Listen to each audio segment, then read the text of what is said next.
Hello అండి. అందరికీ నమస్కారం. అందరూ ఎలా ఉన్నారు? బాగున్నారా? నేనైతే చాలా బాగున్నాను. ఫీవర్ కూడా తగ్గిపోయింది. మీరు కూడా బాగుండాలని చెప్పి కోరుకుంటున్నాను. ఈరోజు నేను ఎక్కడున్నాను అనుకుంటున్నారా? బయటకొచ్చాము బెంగుళూరులో. రోడ్ సైడ్ ఫ్రూట్స్ పెట్టి అమ్ముతూ ఉంటారు కదా! ఫ్రూట్స్ ఇంకా కూరగాయలు అన్నీ ఇలా పెద్ద పెద్ద మార్ట్స్‌లో కొనే కన్నా ఇలా రోడ్ సైడే ఫ్రెష్‌గా ఉంటాయి. ఇంకా ప్రైస్ కూడా రీజనబుల్‌గా ఇస్తారు. ఇంకా మాకైతే ఇంట్లో ఫ్రూట్స్ ఏం లేవు, కొనుక్కుందాం అని చెప్పి వచ్చేసాము. ఇక్కడ మా హస్బెండ్ యాపిల్స్, దానిమ్మకాయలు తీసుకున్నారు. నా కోసం అయితే ఇంకా ఆరెంజెస్, మ్యాంగోస్ అంటే నాకు చాలా ఇష్టం. ఎవరికి ఇష్టం ఉండదు చెప్పండి. ఇక్కడ చాలా రకాల మ్యాంగోస్ ఉన్నాయి. సింధూరాలంట, బంగినపల్లంట ఇంకా రకరకాలు ఉన్నాయి. ఇక్కడేమో కూరగాయలు అమ్ముతున్నారు చూసారా? ఇది ఏ ఏరియా అంటే కేఆర్పురమే అనమాట. దగ్గరలోనే మెట్రో స్టేషన్ ఉంటుంది. అక్కడ నుంచి మా ఇంటికి వచ్చే దారిలో ఇలా ఫ్రూట్స్ అన్నీ పెట్టి అమ్ముతారు. రైల్వే స్టేషన్ కూడా పక్కనే అనమాట. ఇదంతా ప్లే గ్రౌండ్ అనుకుంటా, ఆడుకుంటున్నారు.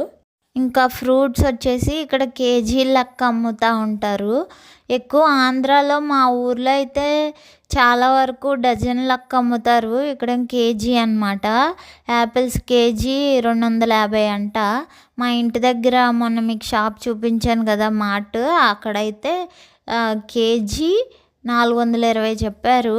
సేమ్ ఉన్నాయి ఇక్కడే, ఇంకా ఫ్రెష్గా ఉంటాయి. ఇక్కడే కొనుక్కున్నాము. ఒక కేజీ ఆరెంజ్ వచ్చేసరికి 200 అంట. మామిడికాయలేమో 240 రూపాయలు కేజీ కొనుక్కున్నాము. ఇక్కడేమో కొబ్బరి నీళ్ళు తాగుతున్నాము. 30 రూపీసే ఇక్కడ. మా ఇంటి దగ్గరలో అయితే 70 రూపీస్ బోండం. అంటే దీనికన్నా కొంచెం పెద్దగా ఉంటుందిలేండి. కాకపోతే ఇక్కడ ఇంకా 30 రూపీసే. మా హస్బెండ్ నేను చెరుకు ఒకటి తాగేసి మళ్ళీ ఇంకా ఇంటికి స్టార్ట్ అయ్యాం. దారిలో ఇలా చాలా ఉంటాయన్నమాట.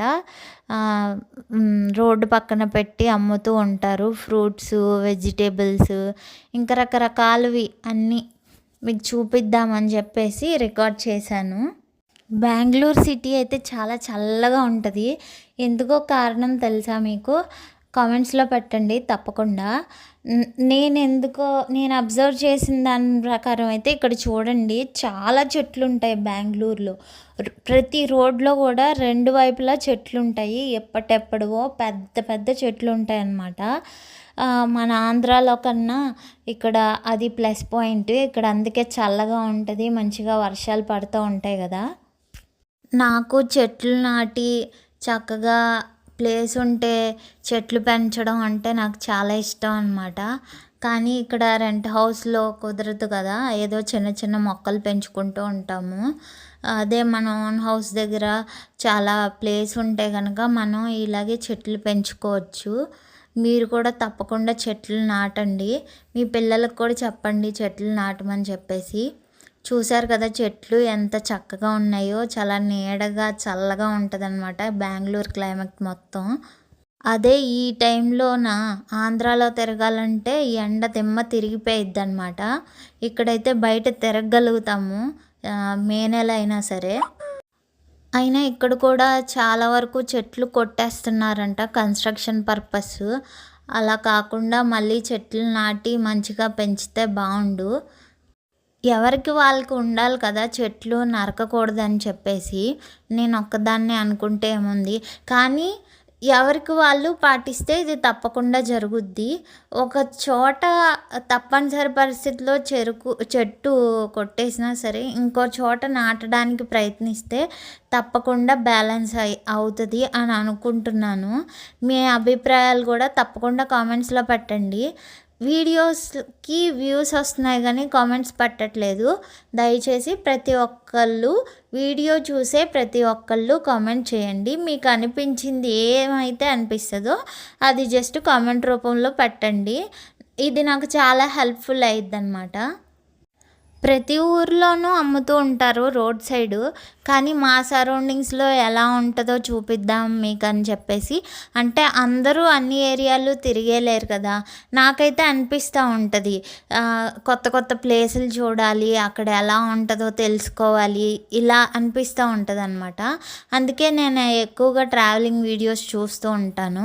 మీలో ఎవరికైనా అలా అనిపిస్తే, ఎవరైనా బెంగళూరు ఎప్పుడు చూడని వాళ్ళు ఉంటే గనక నా వీడియోస్ వాళ్ళకి ఉపయోగపడుతూ ఉంటాయి. అంటే కొంతమంది వెళ్ళలేరు కదా, అనుకుంటారు కానీ వెళ్ళడానికి టైం సరిపోకో, లేకపోతే ఫైనాన్షియల్గానో, లేకపోతే ఏదో ఒక విధంగా వాళ్ళైతే ఆ ప్లేస్కి వెళ్ళలేరు. అలాంటి వాళ్ళకి ఈ వీడియోస్, నా సరౌండింగ్స్ చూడటం వల్ల కొంచెమైనా హ్యాపీనెస్ కలుగుద్ది అని చెప్పేసి ఆ ఉద్దేశంతో నేను వీడియోస్ పెడుతున్నాను అనమాట. బెంగళూరులో లైఫ్ ఎలా ఉంటుంది, వాళ్ళు ఎలా ఉంటారు, అన్ని చోట్ల ఎలానే ఉంటుందా ఇండియాలో, ఇలాంటి విశేషాలు కొంచెం అన్నా నా వీడియోస్ ద్వారా మీకు తెలుస్తాయని చెప్పేసి వీడియోస్, వ్లాగ్స్ అప్లోడ్ చేస్తున్నాను అనమాట. ఇది పోలీస్ స్టేషను, కేఆర్పురం స్టేషన్ దగ్గర అనమాట. ఇటువైపు నుంచే వెళ్ళాలి మా ఇంటికి. ఇక్కడే ఈ పక్కనే గవర్నమెంట్ హాస్పిటల్ అనమాట ఇది. ఇక్కడ నుంచి మా హౌస్ ఒక 3 కిలోమీటర్స్ ఉంటుంది. మేము ఎప్పుడైనా పని మీద ఇటువైపు నుంచి వెళ్తే, కేఆర్పురం మెట్రో స్టేషన్ వైపు కనుక వెళ్తే, మేము తప్పకుండా ఫ్రూట్స్ అవి తప్పనిసరిగా కొనుక్కొని తీసుకెళ్తామన్నమాట. ఎందుకంటే అక్కడ ఫ్రెష్గా, ఇంకా ప్రైస్ కూడా తక్కువగా ఉంటాయని చెప్పి మీకు ఆల్రెడీ ఇప్పుడే చూపించాను కదా. ఇక్కడ మా ఇంటికి వెళ్ళే దారిలో ఒక మీటింగ్ పెట్టారనమాట. 10th class students, highest marks వచ్చిన వాళ్ళందరికీ స్కాలర్షిప్స్ అయితే డిస్ట్రిబ్యూట్ చేస్తున్నట్టున్నారు, చూశారు కదా.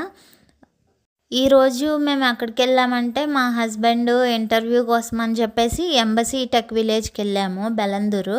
మీకు ఆల్రెడీ లాస్ట్ వీడియోలో చూపించాను కదా. ఆ వీడియో లెంత్ ఎక్కువైపోతుందని చెప్పేసి సెకండ్ పార్ట్ లాగా ఈ వీడియోలో మేము వెళ్ళిన ప్లేస్ మొత్తం రోడ్స్ అన్నీ చూపించలేకపోయా. లాస్ట్ వీడియోలో ఎంబసీ టెక్ విలేజ్ మాత్రమే చూపించాను. ఇందులో అయితే ఆ ఫ్రూట్స్, ఆ సరౌండింగ్స్ అన్నీ మీకు చూపిద్దామని చెప్పేసి రికార్డ్ చేశాను. ఫస్ట్ అయితే బిర్యానీ కొనుక్కుందాం అనుకున్నాము, అక్కడ షాప్ మూసేసి ఉంది. ఇంకా నేనే ఇంట్లో చేస్తానని చెప్పేసి అన్నాను మా హస్బెండ్కి. అయితే ఇంకా మా హస్బెండ్ చికెన్ తీసుకుంటున్నారు. చూసారా కోళ్ళు పాపం ఎలా చూస్తున్నాయో. వీటిని అన్నిటిని తినేస్తాం కదా మనం. ఇలా నా వ్లాగ్స్ చూడాలనుకుంటే తప్పకుండా సబ్స్క్రైబ్ చేసుకోండి, లైక్ చేయండి, కామెంట్స్ తప్పకుండా పెడతారని అనుకుంటున్నాను. నెక్స్ట్ వీడియోలో కలుద్దాం మరి. ఓకేనా? Thanks for watching. బాయ్ అండి.